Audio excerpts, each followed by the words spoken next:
All right, sports fans, how's everybody out there doing? William Martin coming at you one more time here on YouTube with another edition of the 300 Pounds of Sports Knowledge Podcast. So recently, longtime NBA forward Carmelo Anthony got some big news as he is set to have his name put into basketball lore forever as he's headed to Springfield as part of the newest class for the Basketball Hall of Fame. Now, when you think about Carmelo's basketball journey, you think about that guy who was a part of that stellar NBA draft class of 2003 that included the likes of LeBron James, Chris Bosh, and Dwayne Wade. Okay, we saw Carmelo average 21 points per game as a rookie as he helped the Denver Nuggets reach the playoffs for the first time since 1995. You think about how big that was because when Carmelo went to the Nuggets in 2003, he was joining a team that had just only won 17 games in the past NBA season. And that year, they saw an improvement in the win column by 26 games as they went 43 and 39. Carmelo, throughout his NBA career, was one of the most prolific scorers of his era. We're talking about a guy who averaged 22 and a half points for his 19-year career, and his 28,289 career points are still 10th all time in NBA history. You look at Melo's basketball journey, and he had the highs and lows, of course. But when you think about Carmelo's basketball career, rather, his journey, you're going to think about, in 2003, when he led Syracuse to that improbable run to win the NCAA tournament. And I'll tell anybody, any other year, okay, Carmelo was going to be the first overall pick, but he was going up against LeBron James, and that's a hard, ask for anybody right there. Okay, we saw him get the MOP of the Final Four that year.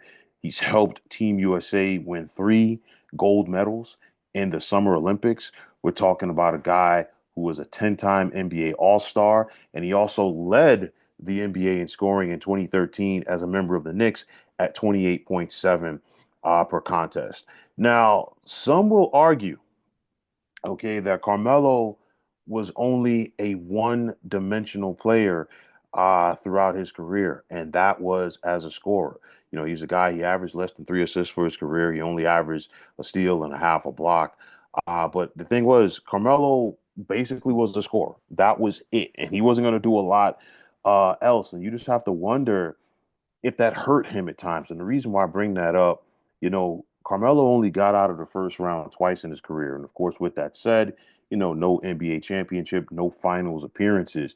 You think about the trade from the Nuggets to the Knicks back in 2011. And of course, that was a big deal. Okay, as you know, we all know Carmelo missed out on being that third guy with LeBron and Wade in Miami. And you just have to wonder if that would have changed the landscape of his career there. And for me, the bigger thing is when I talk about Carmelo, do you think of him more as a Nugget or do you think of him more as a Knick? I mean, he played 8 years or 7.5 years basically with Denver, played 6.5 years with the Knicks. The points per game were basically the same 24.8 in Denver, 24.7 with the New York Knicks. It's like clearly he played more games in Denver than he did New York. But again, you know, I think Carmelo's New York career was definitely highlighted by leading the league in scoring back in 2013, and of course that 62-point game as well. Um, you think about Carmelo's basketball career, he's set up to be a basketball Hall of Famer. We knew that was coming. He's a member of the NBA's 75th greatest team. Nobody should argue that either, okay? Because again, you finish your career as one of the top 10 scorers all time in NBA history. You passed 20,000 points. You passed 25,000 points. You're close to 30,000 points. That means you can moonwalk, okay, into Springfield and the Basketball Hall of Fame. Now, Melo, of course, aside from playing for both the Knicks and the Nuggets, spent a little bit of time with the Portland Trailblazers, 1 year with the Oklahoma City Thunder, a brief time with the Lakers, and a brief stint with the Houston Rockets. But of course, you're going to think about him with either the Knicks or the Nuggets. And with that said, should either one or both of those squads, retire his number 15 in Denver and of course his number 7 in New York? Well, I'll tell you like this. There will be some that will argue that the Nuggets should retire Carmelo's number.